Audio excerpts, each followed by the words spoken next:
मी असं बोलतोय की मला न प्यायलेल्या दारूतला आनंद कळत नव्हता, म्हणून मी वारंवार स्लिप व्हायचो.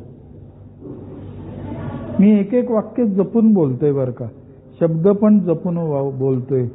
हो मेंदळे, पुढे या की बसायला, माग कशाला. मी वारंवार का दारू प्यायचो, तर मला दारूने काहीतरी आनंद दिला होता. आणि थोडी प्यायला गेलं की फुलटून नाटक व्हायचं माझं. हे याचा अर्थ रस्त्यातच पडलो पाहिजे असं अजिबात नाही, शिखलातच पडलो पाहिजे असंही नाही, बायकोनी 2-4 कानाखाली वाजवल्या पाहिजेत असंही नाही. मग काय व्हायचं माझं, तर सगळ्यात वाईट काय व्हायचं ना ऋषी कपूर, तर मी माझ्या मनातनं उतरायचो. काय चाललंय राव माझ्या आयुष्यात हे वेड्यासारखं. एक त्या झाडभर दारूच्या नादाला लागतो मी, आणि परत त्याच तिकिटावर तोच खेळ होतो. परत घरातलं वातावरण खराब होतं, परत 4 जमवलेले चांगले पैसे माझे खर्च होऊन जातात, परत ते उजवीकडे पोटात दुखायला लागतं, आणि थोडी प्यायलं की मग ते थांबतं. परत त्या किर्लोस्कर मधली एवढी चांगली नोकरी, या आईला परत मी कामावर जाईन असा होतो. आणि नंतर आता डायरेक्ट सोमवारीच जाऊ, आज नकोच जायला, अशी माझी मानसिकता व्हायची. अदरवाईज म्हणजे मी रेग्युलर कामावर जाणारा माणूस, चांगला माणूस, आपल्यातला कोणीही वाईट माणूस नाहीये बर का. आपण चांगल्या घरात जन्मलेली, चांगलं वागलेली, आईबापांनी चांगले संस्कार केलेली मुलं आहोत. मग असं काय व्हायचं आपलं, तर आपणच आपल्या मनातनं उतरायचो. बरोबर बोलतोय का मी. तर ते असं माझं नाटक का व्हायचं, ते मी त्या AA मध्ये गेल्यावर मला आयुष्यात प्रथम असं ऐकायला मिळालं, आणि नंतर अनेकदा ऐकल्यावर ते पटायला लागलं की मला थांबलेल्या दारूचा आनंद कळत नव्हता. मला का कळत नव्हता, तर मी ओपन माइंडनी तिथं वावरत नव्हतो. बघा, आज मी 2 विषयांवर बोलणार आहे. एक विषय म्हणजे ओपन माइंडनेस, म्हणजे इम्पॉर्टन्स ऑफ ओपन माइंडनेस. आणि ते माइंड ओपन ठेवल्यानंतर आज तुम्ही सांगितलेला विषय म्हणजे आलेल्या ऑपॉर्च्युनिटीज कशा ग्रॅब करायच्या, किंवा आलेली संधी आहे हेच मुळी मला कळत नव्हतं. रिसेप्टिव्ह माइंड झालं माझं, ओपन माइंड झालं, खुले मन झालं. मी समोरच्याचं बोलणं मनमोकळेपणाने ऐकायला लागलो, आणि मग माझ्या ज्ञानात किंवा माझ्या विचारांमध्ये हळूहळू तुला सांगतो मी बदल होत गेला. पण त्यासाठी मला काय करायला लागतं, तर मला माझं माइंड रिसेप्टिव्ह ठेवायला लागतो. म्हणजे पहिली गोष्ट म्हणजे एच्याच मीटिंगला असं नाही. आता आपण रिहॅबमध्ये आज जमलो इथं सगळे, तेव्हा समोरचा जेव्हा शेअर करत असतो ना, आता मी जर का या चंद्रशेखरला इथं येऊन शेअर करायला सांगितलं तर तो काहीतरी शेअरिंग करेल. तर ते करत ऐकत असताना मी जर का पूर्व कल्पना काहीतरी डोक्यात ठेवून ते शेअरिंग ऐकलं ना, त्याला प्रिज्युडाइज्ड माइंड असं म्हणतात, पूर्वग्रह दूषित असं म्हणतात. तर मला त्याच्या शेअरिंग मधनं तो काय बोलतोय ते एक्झॅक्ट घेता येत नाही. आता खुले मन किंवा ओपन माइंडनेस याचे दोन भाग आहेत बर का. एक म्हणजे समोरचा काय बोलतोय ना ते मी मन मोकळेपणाने ऐकलं पाहिजे. ऐकताना मी एवढं तुमच्यावर आज तोंडावर सांगतो, मी एवढ्या आवडीने इथं काय येतो दर मंगळवारी माहितीये. मी काय त्या एचा किंवा कोणाचाही सेल्समन नाहीये, मार्केटिंग करणारा नाहीये. काय येतो तर तुम्ही सगळेजण इथं मी बोलत असताना किंवा आपल्यातला कोणीही बोलत असताना डोळ्यात डोळे घालून ऐकत असता. तुम्ही माझ्या डोळ्यात डोळे घालून ऐकत असता, म्हणजेच माझ्या भावना तुमच्यापर्यंत पोचत असतात हे मला कळतं. म्हणजेच तुम्ही सगळेजण आत्ताच्या क्षणी सुद्धा रिसेप्टिव्ह आहात.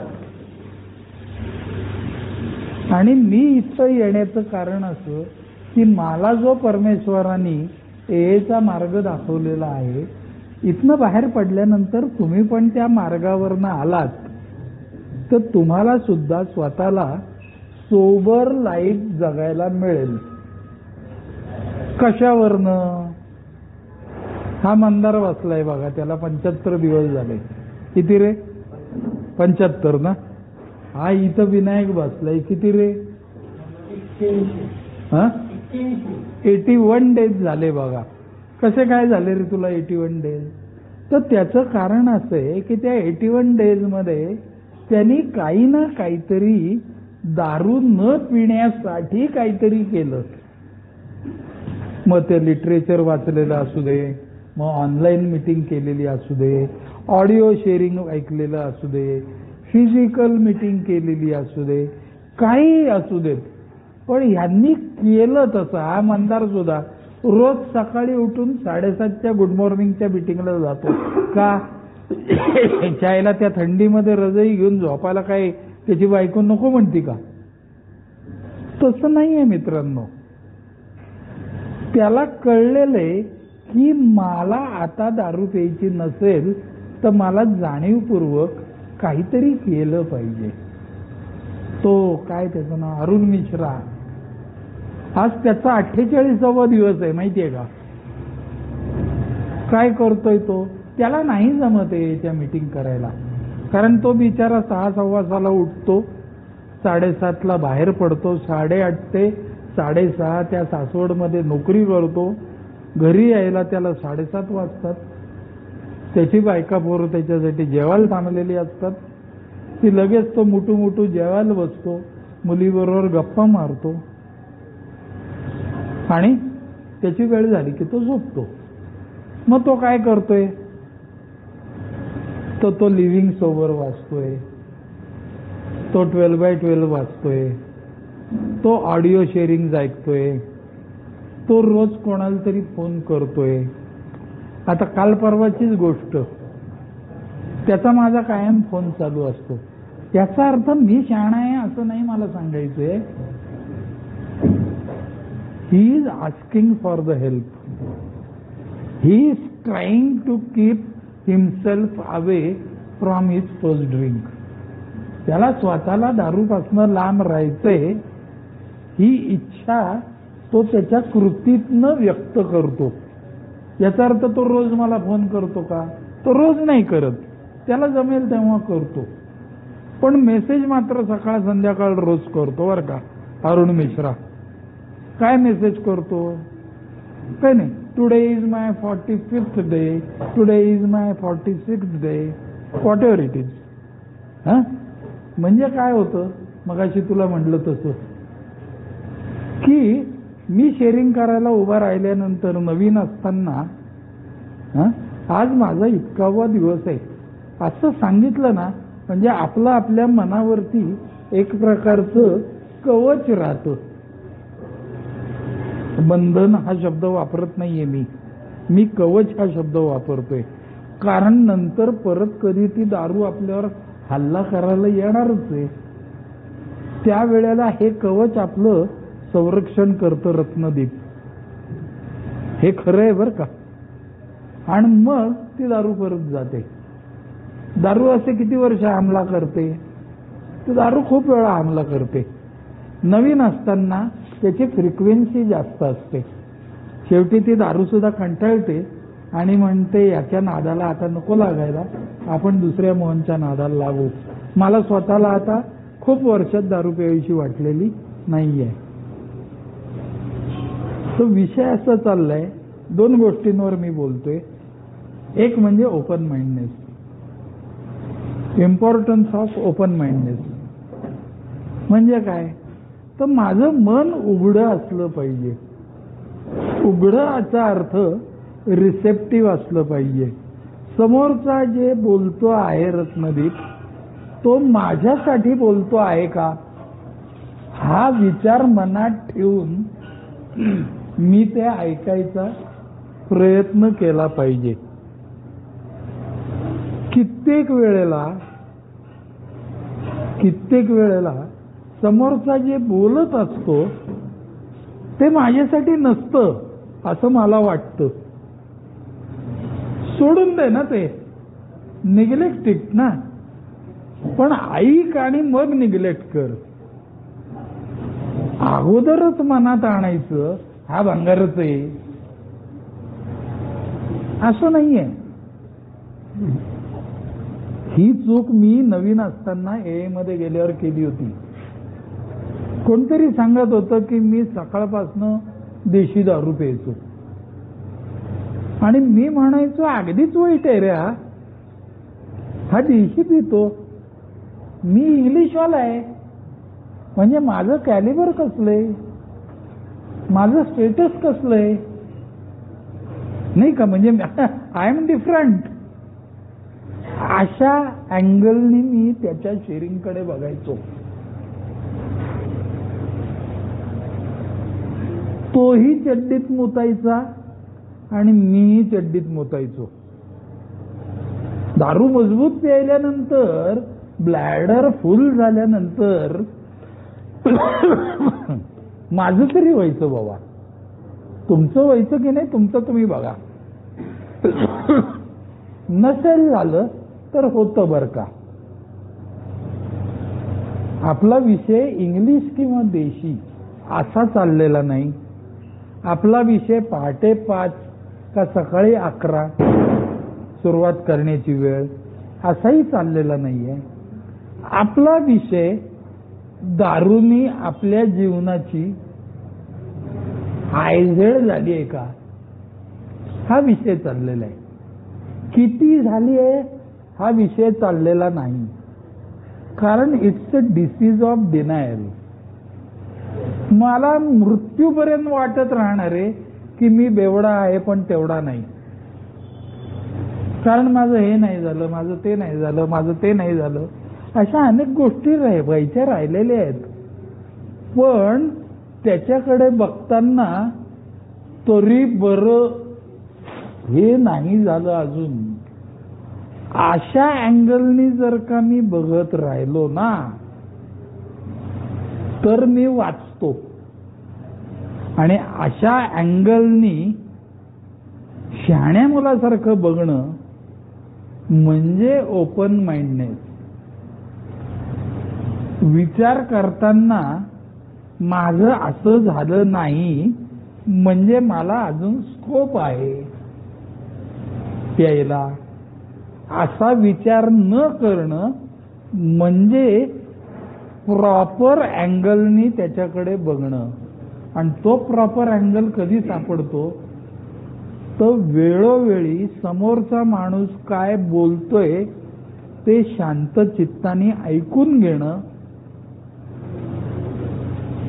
त्याच्याबरोबर आपली कंपॅरिझन न करणं, तुलना न करणं, पण त्याच्याबरोबरची आपली ऑब्झर्व कॉम्पॅटेबिलिटी, म्हणजे तुलना न करता त्याच्याबरोबरची आपलं काय रे म्हणतात त्या कॉम्पॅटेबिलिटीला मराठीत, नाही स्पर्धा नाही ऑब्झर्व, तुलना न करता आपलं त्याप्रमाणे साधर्म्य शोधणं. साधर्म्य शब्द आठवत नव्हता मला. का रे नव्हता आठवत मला? अरे दारू मेल्या, दारूनी माझ्या मेंदूवरती केलेले आघात हे आजही 24.5 वर्षानंतर पूर्णपणे भरून आलेले नाहीत. त्याचा हा परिणाम आहे माझ्या मेंदूवर झालेला, हे मला सांगायचंय. मी समोरचा जे सांगत असतो त्याच्यामध्ये साधर्म्य शोधणं म्हणजे ओपन माइंडनेसनी समोरच्याचं शेअरिंग ऐकणं किंवा कोणाचंही बोलणं ऐकणं. अहो, घरामध्ये सुद्धा आपल्याला लोक काहीतरी सांगत असतात एखादी गोष्ट, आणि आपण ते ओपन माइंडनेसनी ऐकत नाही. म्हणजेच काय करतो अनिलराव माहितीये का? अनिल ना, नाही अमोलराव म्हणजे आपण काय करतो माहितीये का? आपण we are not putting our self in his shoes. मी त्याच्या जागी असतो तर मी काय बोललो असतो, अशा अँगलनी मी जर का समोरच्याचं बोलणं ऐकलं तर त्याला ओपन माइंडनेसनी समोरच्याचं बोलणं ऐकणं असं म्हणतात. भागवत कळतंय का तुला? हा, आता विषय असा चाललाय इथं की हे ओपन माइंडनेस का असलं पाहिजे. तर जोपर्यंत तुझी भावना माझ्यापर्यंत पोचत नाही तोपर्यंत आबोलपणे का होईना माझ्याकडनं त्याला प्रतिसाद दिला जात नाही. आय एम टॉकिंग अबाउट प्रतिसाद. मी तुमच्याशी आत्ता रिस्पॉन्स आणि रिॲक्ट या संदर्भात बोलतोय. मी जोपर्यंत समोरच्याला काहीतरी रिस्पॉन्स देत नाही तोपर्यंत त्याला कळणार नाही त्याची भावना आपल्यापर्यंत पोचली आहे. या दारूने काय केलं मला माहितीये, दरवेळेला मला रिॲक्ट व्हायला लावायची ती दारू. माझ्या मनाची पद्धतच मुळी तुम्हाला सांगतो अशी झाली की मी रिॲक्ट व्हायचो. भंगारे तो, अरे तो भंगारे, हा भंगारे, हा भंगारे, हा भंगारे. मग तू कशाला आला इथं? तू एवढ्या भंगारांच्यात का आला? तू काय लई शाणा आहे का? हा प्रश्न मी मला विचारणं ह्याला ओपन माइंडनेस म्हणतात. त्याला मनमोकळेपणाने वावरणं म्हणतात. पटतंय का? याच्यात कोणाला काही शंका आहे का? काही मध्येच विचारा बर का. You are welcome. आता विषय चाललाय ओपन माइंडनेसचा. ओपन माइंडनेस म्हणजे मनमोकळेपणाने समोरच्याचे ऐकणे व जमल्यास त्याला रिस्पॉन्स देणे आणि रिॲक्ट न होणे, असं बोलतोय मी. ठीक आहे.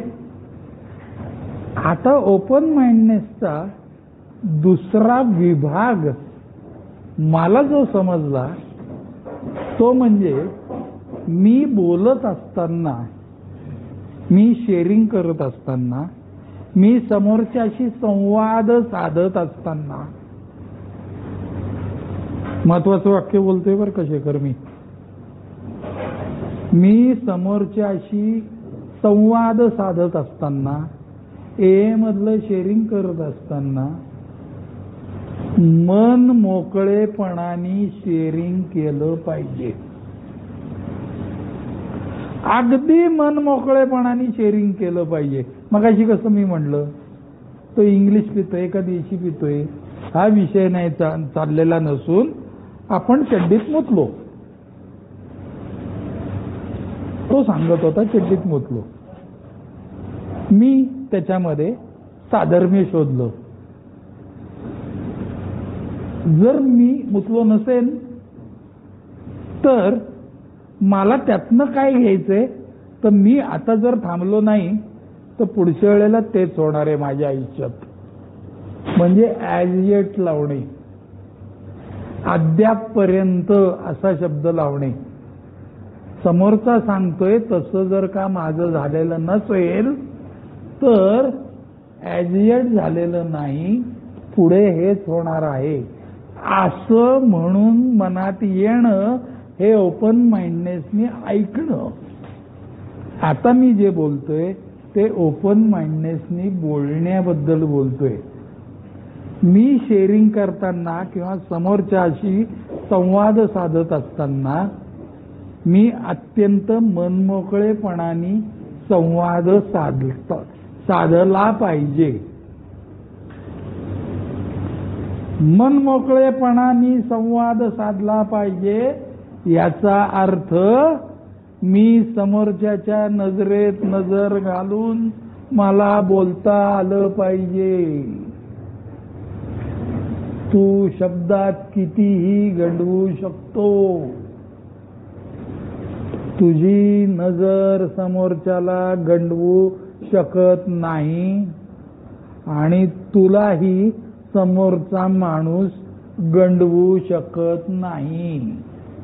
तुम्ही बघा, तुम्हाला कधी कोणी फसवायला आला असेल ना तर तो इकडे तिकडे बघत बोलतो किंवा खाली मान घालून बोलतो. याचा अर्थ तो आपल्याला काहीतरी खोटं सांगायचा प्रयत्न करतोय. नजरेत नजर घालणं बेटे, काय तुला काय चोरी आहे का? नाही हो, चोरी कसली, मायाकडे बघून बोल ना, सारी गोष्ट आहे. म्हणजेच आता मला संवाद साधत असताना समोरच्याच्या नजरेत नजर घालून बोलता आलं पाहिजे. संवाद साधत असताना मला ओपन माइंडनेसनी म्हणजे मनमोकळेपणाने संवाद साधायचा आहे.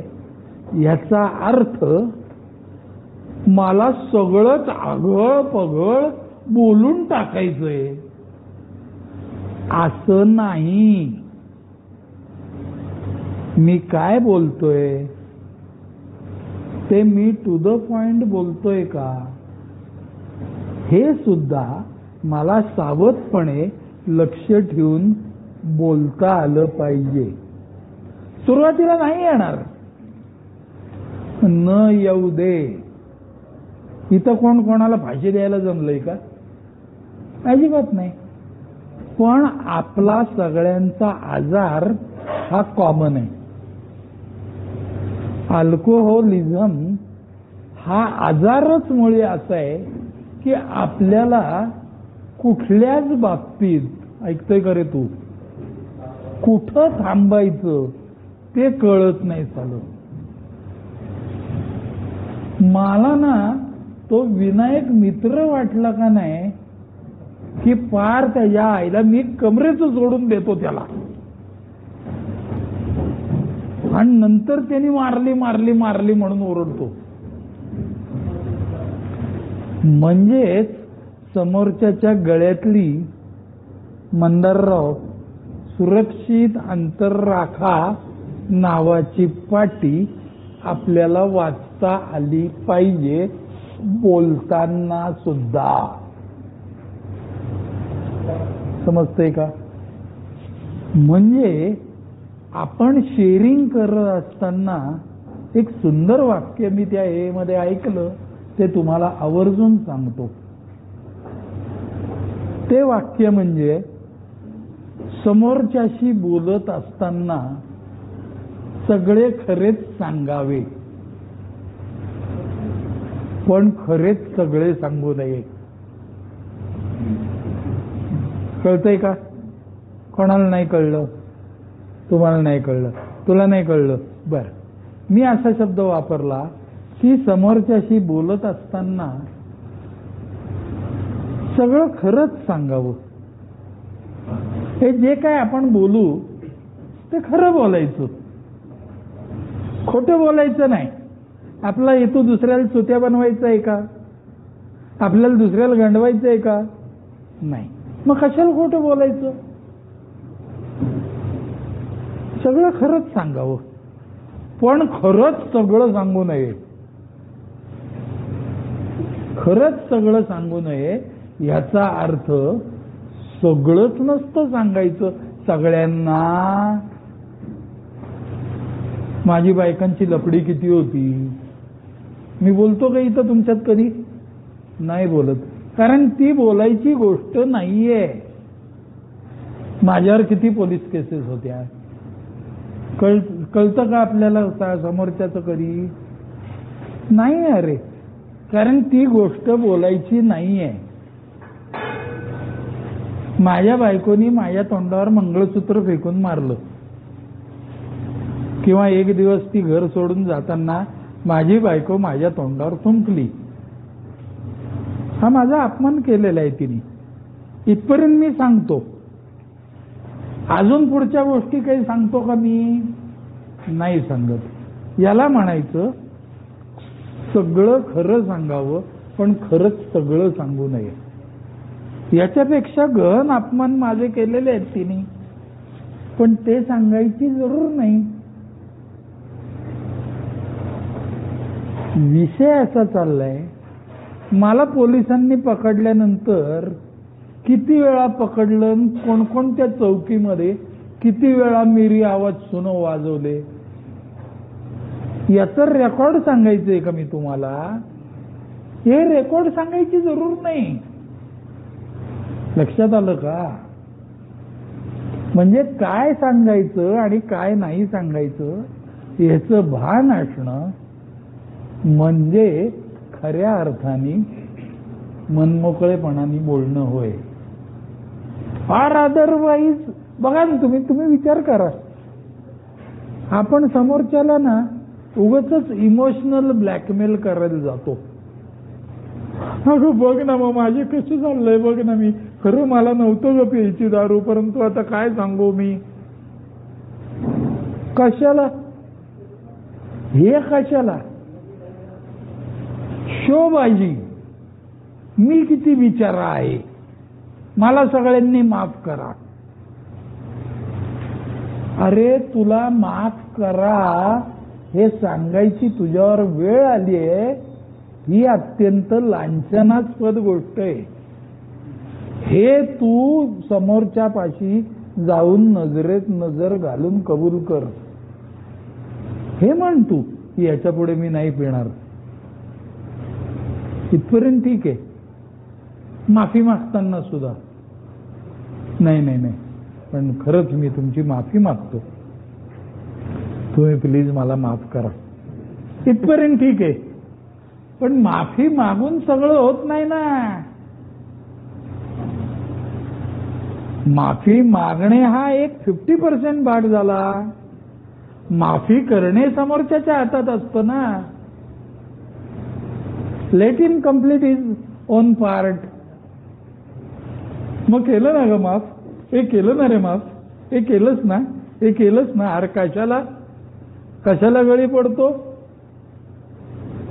मन मोकळेपणाने माफी माग आणि पुढच्या वेळेला माफी मागायची वेळ येऊ नये अशी कृती कर.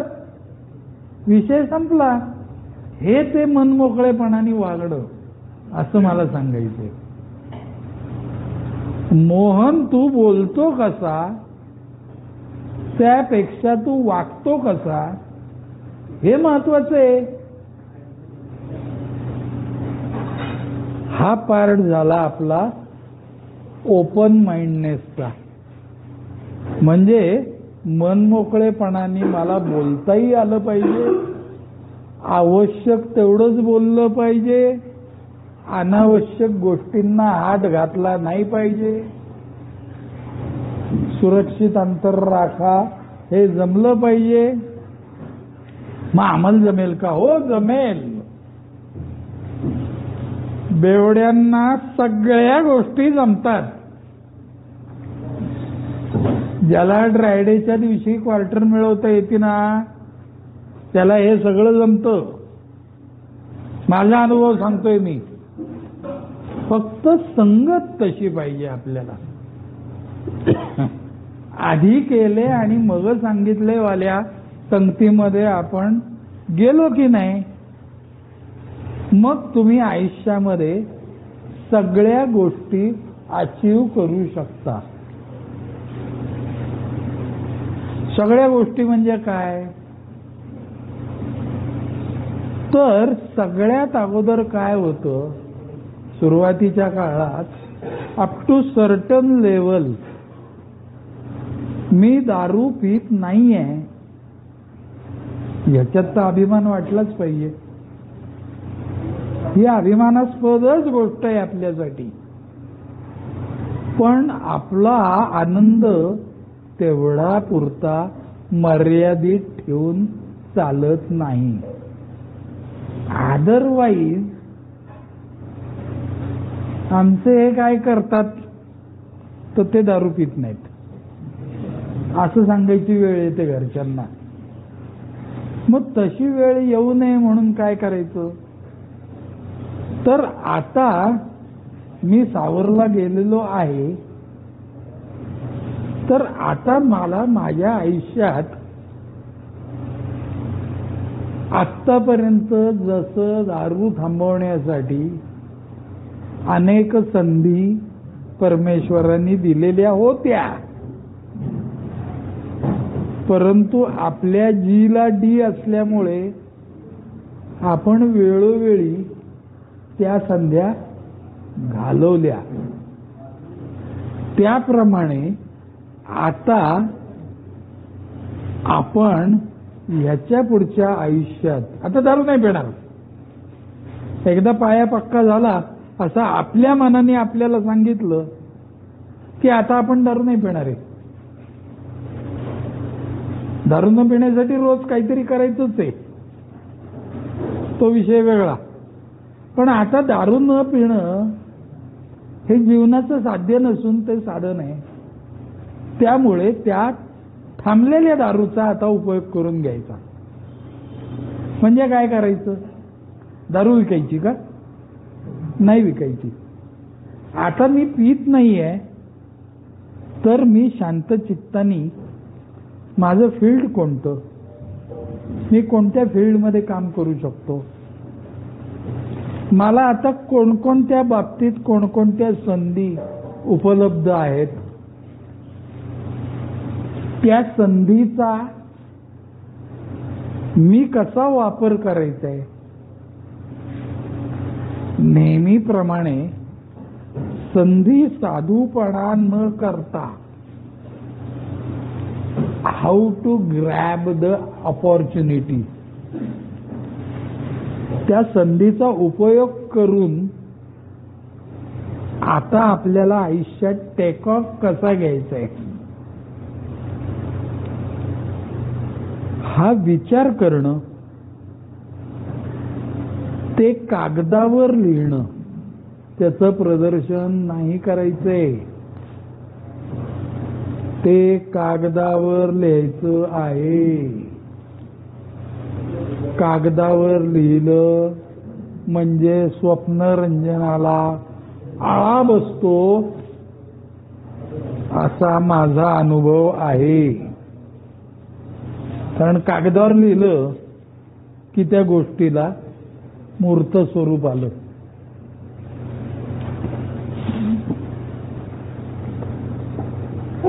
मूर्त स्वरूप आलं म्हणजे कमिटमेंट आली. कमिटमेंट कोणाला द्यायची आहे, तर स्वतःलाच द्यायची आहे. मग त्याप्रमाणे आपण वागतोय का, हे सुद्धा आपल्याला मॉनिटर करता आलं पाहिजे. काय काय संधी आहेत रे आपल्या आयुष्यात. आपल्या आयुष्यात 4 प्रकारच्या संधी असतात. इतकी वर्ष आपल्याला फक्त नोट कमवायची संधी एवढंच माहीत होतं, बरोबर? कारण माल आहे तो ताल आहे, नाही तो साले बोरी बंदर का आम्हाला आहे, असं बोलणाऱ्या कंपनीचंच आपण चीअर्स करायचो. त्यामुळे तेच संस्कार आपल्या मनावरती रुजले होते. परंतु आपल्याला आता अजून 4-5 प्रकारच्या संधी परमेश्वर देणार आहे. कोणकोणत्या असतात रे त्या संधी? आपल्या आवडीचा विषय म्हणजे नोट कमवणे. पैसे तर कमवतोच आपण, मग त्यात काय संधी? मी मजबूत नोटा कमवतो, मला माहिती आहे कसे पैसे कमवायचे. आता जी संधी तुला मिळणार आहे ना, ती पैसे वाचवायची संधी आहे. जे इतकी वर्ष तुला जमलं नाही त्याची संधी दिली आहे तुला. म्हणजे काय? मी काय आता पितोय का? अरे दारू प्यायचीच नसते. दारू पितोय का, दारू पितोय का याचं कौतुक बंद. दारू प्यायचीच नसते. मग दारू पित नाहीये तर काय करतोय?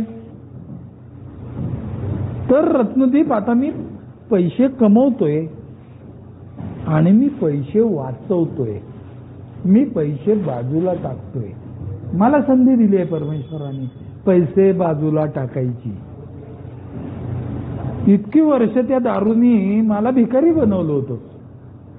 म्हणजे मी सुद्धा दारू पिण्यापूर्वी आणि इनफॅक्ट दारू पित असताना सुद्धा मी पैसे शेवटपर्यंत मिळवत होतो बरं का, माझं सांगतोय मी. पण पैसा बाजूला पडायचा नाही माझा. दारू थांबल्यानंतर माझे पैसे बाजू पडायला लागले, बाजूला. म्हणजे काय व्हायला लागलं? तर मी हळूहळू श्रीमंत व्हायला लागलो. श्रीमंत झाल्यामुळे काय झालं? तर मला पूर्वी जी इन्सिक्युअर्ड फील होता, फिलिंग ऑफ इन्सिक्युरिटी होती, माझं पुढं कसं होणार, ती हळूहळू हळूहळू हळूहळू नाहीशी व्हायला लागली. म्हणजेच मेंटल स्टॅबिलिटी आली पैशाच्या बाबतीत. ती एक संधी मला चांगली मिळाली, मी त्याचा उपयोग करून घेतला. मी प्रत्येक गोष्ट जोपर्यंत जाणीवपूर्वक करत नाही तोपर्यंत मला आयुष्यामध्ये कुठल्याही प्रकारची गती मिळत नाही. कळतंय रे पण वळत नाही. बास झालं आता. जे कळलंय ते वळवायला सुरुवात करणे ही ती संधी होय. अजून कसली रे संधी? अजून कसली संधी? कुटुंबियांच्या बरोबर आनंदाने राहण्याची संधी. मी जपून बोलतोय बर का. हॅलो, कुटुंबियांबरोबर आनंदाने राहण्याची संधी, त्यांना खुश करण्याची संधी असा शब्द मी वापरत नाहीये. मी माझा आनंद त्यांच्या बरोबर काही प्रमाणात त्यांच्या आवश्यकतेप्रमाणे अंदाज घेऊन शेअर करायची आता संधी आहे. का? आता लावत नाहीये सध्या. आपल्या अंगात अनेक चांगले गुण असतात आणि असतातच. नुसता पैसा मिळवायचा, नुसतं श्रीमंत व्हायचं असं नाही. मी पीत नाहीये, तर मी ठराविक वेळ घरच्यांना दिला पाहिजे. कारण काय झालंय, पूर्वी आपण त्यांच्याबरोबर आनंदी असायचो कधीतरी, पण आपल्या बिकारचोट वागण्यामुळे आपणच त्यांना आपल्याशिवाय जगण्याची सवय लावलेली माणसं आहोत. म्हणजे मी तरी होतो. मग आता काय करायचे, तर मी ठराविक वेळ कुटुंबियांना दिला पाहिजे. आणि तो ठराविक वेळ कुटुंबियांना देणं म्हणजे त्या वेळामध्ये त्यांच्या भावना ऐकून घेणं. मग ती सुरुवातीला कटकट वाटेल, आपला छळ वाटेल आपल्याला, पण त्यांना बोलू दे.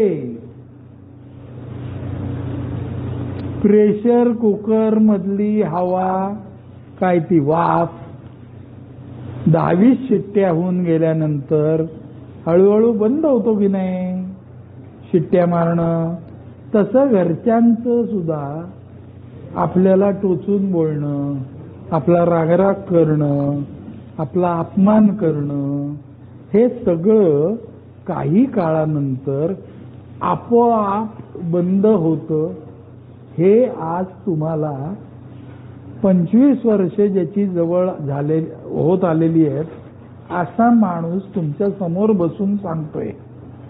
ते खोटं नाहीये. नाही तर मी इतकी वर्ष या बायकोवर संसारच करू शकलो नसतो. अरे ते लोकही आपल्यावर प्रेम करत असतात रे. या मधल्या काळात आपण त्यांच्या भावनांचा कोंडमारा केला होता. मी कोंडमारा असा शब्द बोलतोय बरं का. त्यामुळे ते आता भुंकणार नाही रे. आपल्या अंगावर वसवास वसवास वसवास करून येणार. क्या खाना दम खाना. सगळ्यांचं सगळं ऐकून घ्यायचे आता आपले दिवस आहेत. भागवत बोलू दे त्यांना, बोलू दे. बोलल्याने आपल्या अंगाला काही भोकं पडत नाहीत. आणि असं जर आपण दुसऱ्याच्या बोलण्याला एवढी किंमत देत असतो तर तुमची माझी ओळखच झाली नसती ना, नाही का. त्यामुळे आता काय करायचं, तर संधी म्हणजे मी ऑपॉर्च्युनिटीज बद्दल बोलतोय. आता संधी कसली दिली आहे, तर कुटुंबियांच्या मनावरती आपण वेळोवेळी काढलेले ओरखाडे त्याची तीव्रता कमी करण्याची संधी आता आपल्याला परमेश्वराने दिली आहे. म्हणजे पैसे मिळवायची संधी दिली आहे, अजून कुटुंबियांची ना वेळ देण्याची संधी दिली आहे. पैसे काम करूनच पैसे मिळतात बरं का. उगाच आपलं काहीतरी 140 ने पंजा आला की मला पैसे मिळतील असं जर कोणाच्या डोक्यात असेल तर तसे पैसे मिळत नाहीत. कारण कुठल्याही प्रकारचा जुगार हा खेळवणारा माणूस प्लस असतो, खेळणारा माणूस कधीच प्लस होत नाही. खेळवणारा का प्लस असतो, तर तो त्याचा व्यवसाय असतो. खेळणारा माणूस का असतो, मायनस का असतो, तो खेळ करत असतो. आणि त्यापेक्षा वाईट म्हणजे त्यातनं होणारी मानसिक आंदोलनं कुठल्याही प्रकारच्या गॅम्बलिंग मधनं ही आपल्याला परत आपल्या ऍडिक्शनकडे नक्की नेतात बरं का. गॅरंटेड नेतात. म्हणजे मी त्या AA मध्ये जाऊन उठाबशा काढण्याचं काही कारण होती. त्यातलं हे कारण मेजर कारण होतं की मी माझे नाद बंद केले नव्हते. हे फुकट पैसे मिळवायचे मी खेळायचो मटका. आणि मग स्वप्नरंजन, आणि मग त्यात असफल झालं की काय राव, आमच्या आयुष्यात काही घडतच नाहीये की, असं म्हणलं की चालला प्यायला. आता आपल्याला, आता संधीबद्दल बोलतोय मी. कसली संधी विनायक? मानसिक आंदोलनांवरती काम करण्याच्या संधीबद्दल बोलतोय. आता माझी मानसिक आंदोलनं खूप जास्त होणार नाहीत अशी मी कृती करण्याच्या संधीबद्दल बोलतोय. बरोबर आहे? मग जीवन सावरायचं म्हणजे अजून काय करायचं असतं? दारूने आपल्याला शांत झोपू दिलं नाही असं जे आपण म्हणतो ना, ते चुकीचं आहे. उलट दारूनीच आपल्याला बेशुद्ध अवस्थेत न्यायची आणि तेवढ्यापुरतं का होईना पडून राहा म्हणायची. पण ती दारू पीत असताना आपली जी मानसिक अवस्था असायची, खोटं बोलणं, लांड्या लावाड्या करणं, चोऱ्या करणं, नाही का, सगळं बंद झालं राव. तुम्ही संगत बदलली ना की हे सगळं बंद होतं. आणि सर्वोत्तम गोष्ट काय मिळत असेल आपल्याला तर रात्रीची शांत झोप, की जी बाजारात कुठेही मिळत नाही. आहे का कुठे बाजारात पाट्या बघितल्या का? पुन्हा गाडगिळ सराफाकडे किंवा चितळेकडे पाटी बघितली का? येथे 550 रुपये तासानी रात्रीची शांत झोप मिळेल अशी पाटी असते का कुठल्या दुकानात? नसते. का नसते? त्याचं कारण ती शांत झोप आपल्या वागण्यावर अवलंबून असते. आपलं वागणं हे आपल्या विचारावर अवलंबून असतं आणि आपले विचार हे आपल्या संगतीवर अवलंबून असतात. लॉजिकल बोलतोय का मी का नाही? मध्येच कोणालाही काही प्रश्न असेल तरी कृपया विचारा. जर मी संगत बदलली तर माझे विचार बदलतात, विचार बदलले तर कृती बदलते, कृती बदलली की जीवन बदलतं. आज बघा ना राव, त्याच्या आईला या 25 वर्षात मला काय काय दिलं रे न प्यायलेल्या दारूनी. तर न प्यायलेल्या दारूनी मला सरळ वागायची संधी दिली. मी चांगलं म्हणत नाहीये, सरळ म्हणतोय. सरळचा अर्थ वाईट न वागणे. मी दारू प्यायचो ना तेव्हा ती अक्काबाई मला काय करायची माहितीये? एक 2-3 क्वार्टर झाल्या ना माझ्या, मी थांबलो तेव्हा 6 क्वार्टर प्यायचो. एक 2-3 क्वार्टर झाल्या ना की मी त्या स्कूटरला किक मारायचो आणि त्या शुकशुक गल्लीत जायचो.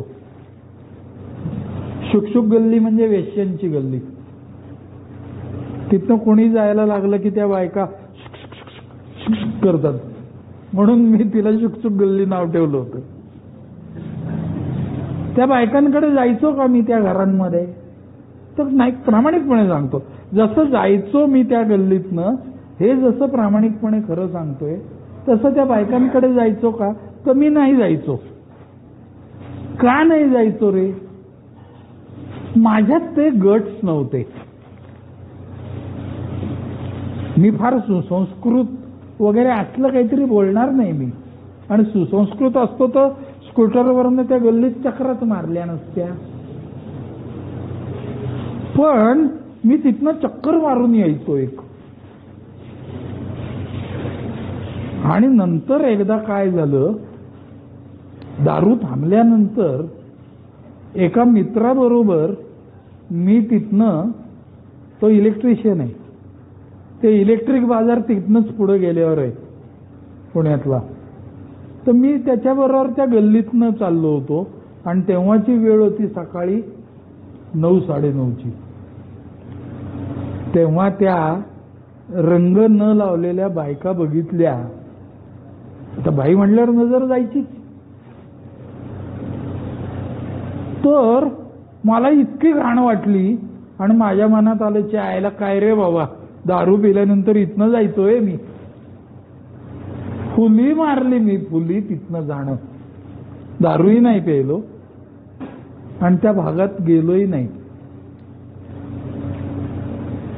हे याला म्हणायचं ओपन माइंडनेसनी शेअरिंग करणं. याला म्हणायचं मनमोकळेपणाने शेअरिंग करणं.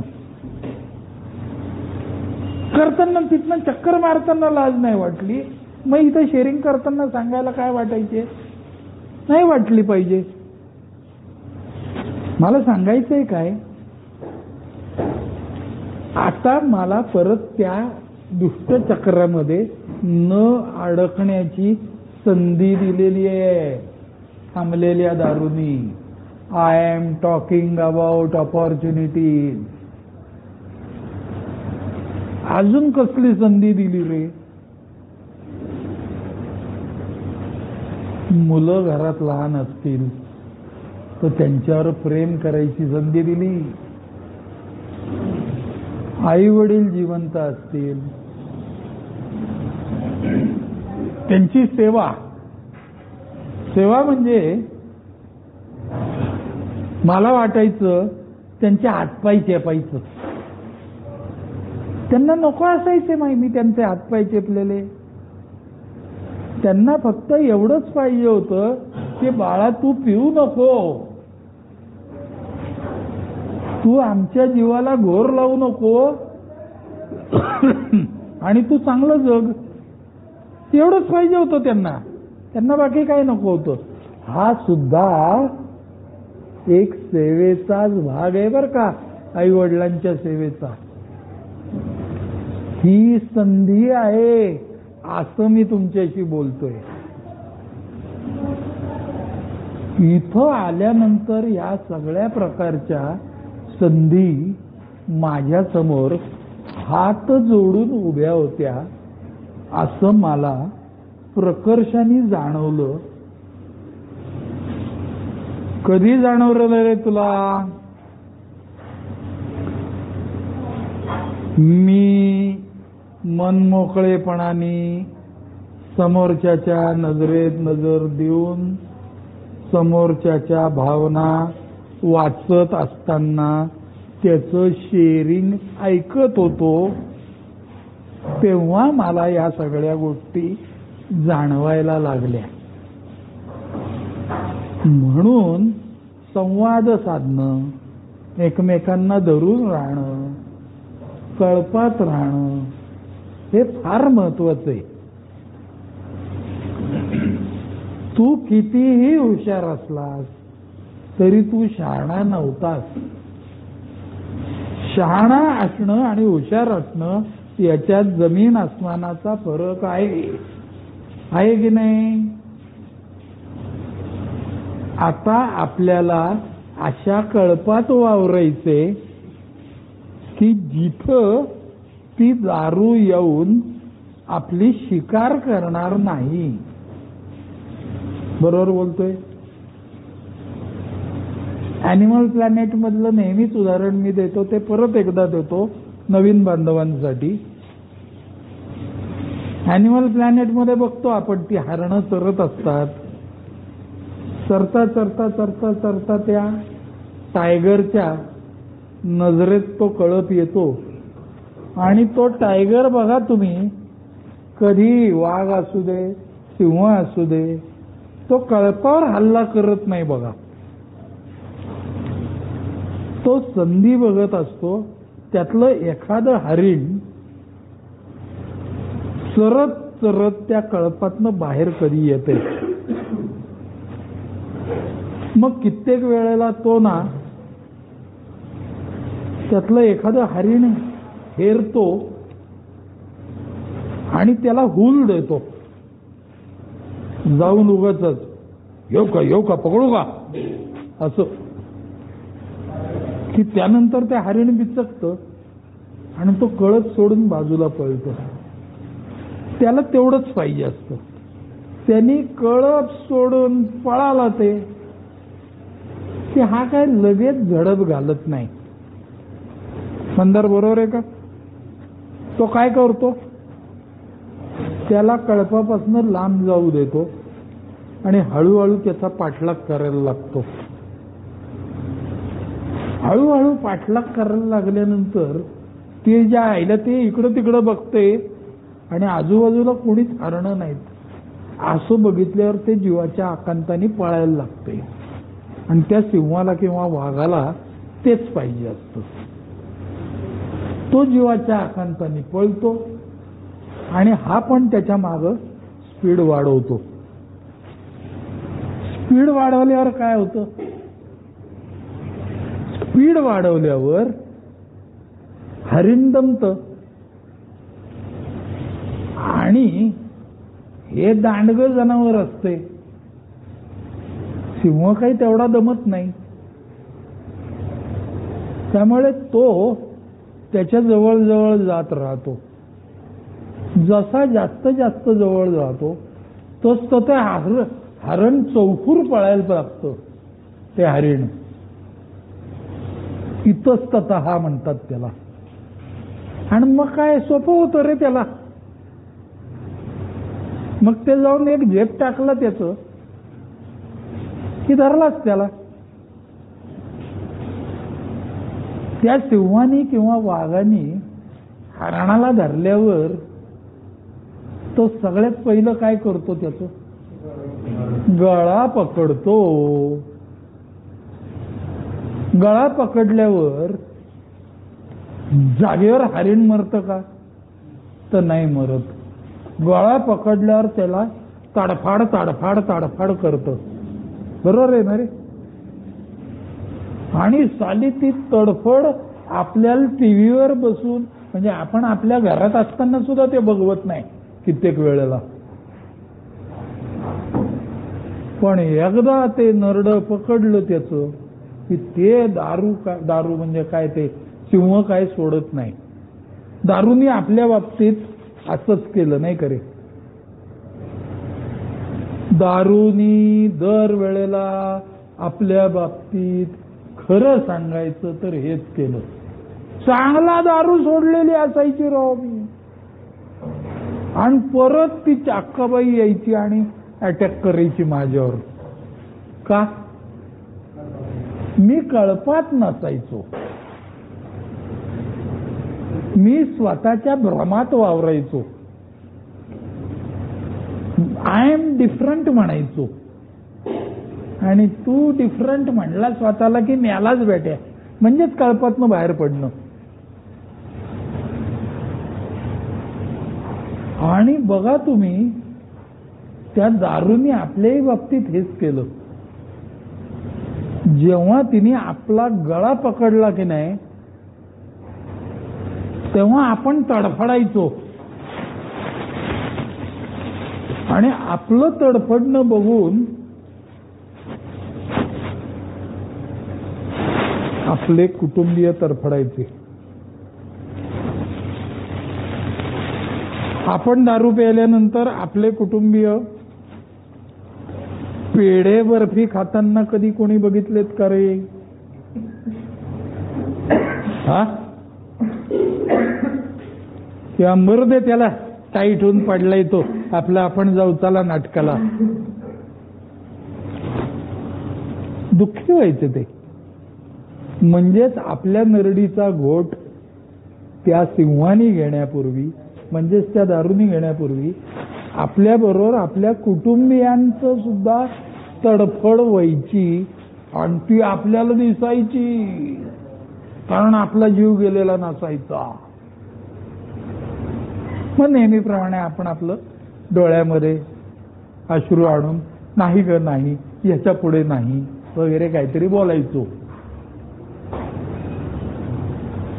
जीवही जायचा नाही आणि ती चपटी पण सोडायची नाही आपल्याला. योग्य बोलतोय का, कोणाला काही बोलायचंय का मध्ये. आणि अशा परिस्थितीमध्ये मी असताना जखमी अवस्थेमध्ये त्या सिंहाच्या तोंडातनं त्यांनी जरा जांभई द्यायला बाहेर तोंड वर केलं की मी सुटायचो आणि परत जीवाच्या आकंतानी कुठल्या तरी दिशेला पळत सुटायचो. सिंहाला माहित असायचं याचं एवढं रक्त पडलंय इथं, धावून धावून किती लांब जाणार आहे, चला हा धावून धावून किती लांब जाणार आहे, 200-500 फुटावर जाऊन पडणार ते, नंतर आपल्याला ताजं ताजं खायला मिळणारच आहे. ह्या वेळेला प्रथमच काय झालंय की आपल्याला कळप सापडलाय. परत आपला भले जखमी झालेलो असू, जखमा भरून येतात.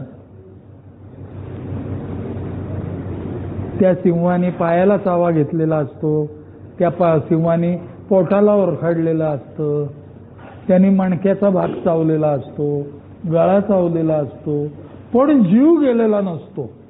अशा अवस्थेत आपण आता आलोय आणि परत कळप केलाय, कळप सापडलाय मला, म्हणून कळप सोडायचा नाही. I am talking about opportunities. आता ही शेवटची आपल्याला परमेश्वरांनी दिलेली ऑपॉर्च्युनिटी आहे. आता आपल्याला कळप सोडून चालणार नाही. कळपचा अर्थ व्यसनमुक्त मित्रांचा कळप, निर्व्यसनी मित्रांचा कळप नाही. निर्व्यसनी मंडळी आपल्याला दारूपासनं लांब राहायला मदत करू शकत नाही. असा त्यांचा व आपला इतिहास नक्की सांगतो. कारण आपल्यातल्या प्रत्येकाला अनेक चांगले मित्र होते, आपल्याला त्यांचा उपयोग झाला नाही. आता आपल्याला व्यसनमुक्त मित्रांच्यात वावरायला पाहिजे. And it works. ही झाली शेवटची संधी. याच्यानंतर परत संधी मिळणार नाहीये. मोने साहेब, मोने ना, शेवटची दारू पिता येत नाही तुला सांगतो मी. शेवटची दारू आपल्यातल्या कोणालाही पिता येणार नाहीये. आता जर प्यायला गेला तर आपला शेवट होणार हे नक्की.